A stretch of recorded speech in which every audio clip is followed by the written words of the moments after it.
Ranking every single Spider-Man movie that's been released so far, final part, we're down to the last two. At number two, I am putting Spider-Man Brand New Day. Now, again, this could be number three. It could be number one off of recency bias. However, I'm putting it at number two, maybe because recency bias. But again, this movie is so phenomenal. Spoilers ahead if you haven't seen the movie, obviously. Destin Daniel Cretton, thank you for not listening to John Watts and actually doing practical swinging. This is some of the best swinging, if not the best web swinging that we've seen in a Spider-Man movie to date. Showing Peter's reality after everything that happened at the end of No Way Home, showing he has nothing, no help, no friends. Peter Parker barely exists.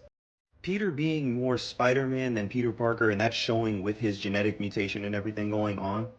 And the parallels between him and Jean Grey and the lessons that they both learned throughout this movie. Not to mention the crazy rooftop scene, the scene with MJ and the note, what VMAX really is, the ending at the hospital, even the interactions between Peter, Ned, and MJ in this movie. The return of Savage Hulk? This feels like a comic book movie. With that, I mean Spider-Man in New York, but also existing with other Marvel heroes. The amazing relationship between Spider-Man and the Punisher. Bruce Banner and the Hulk being there, Yelena helping out as she does in the movie, even with Jean DeWolf with a little bit of her that we get. This, in my opinion, is Tom Holland's best Spider-Man performance yet in his own solo films. I'm excited to see what they have next. Zendaya, Tom Holland, John Bernthal, everybody who is in this movie gives 110%. Sadie Sink gives 110% in this role, and I love this movie through and through. But at number one, I have to give it to Spider-Man Into the Spider-Verse.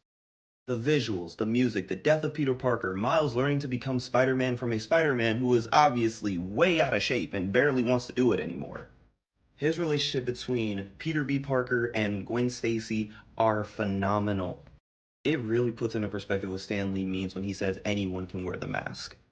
And as a young black man myself, seeing Miles don the mantle of my favorite superhero will hit every single time. That What's Up Danger rooftop scene, that alone is one of the best scenes I've ever seen in a superhero movie. And even if this was the only Spider-Verse movie that we got, it still feels like a phenomenal origin and a great finale. I'm just so glad that we're getting more, but even if it would have ended here, it still would have been perfect. I didn't even touch on the Prowler and Miles' relationship with his uncle Aaron. This movie has so many highlights for me. It had to be my number one. Granted, again, the top three could really be in any order and I'd still accept it either way. But let me know how you guys will rank these movies in the comments. I will see you guys next time. Peace.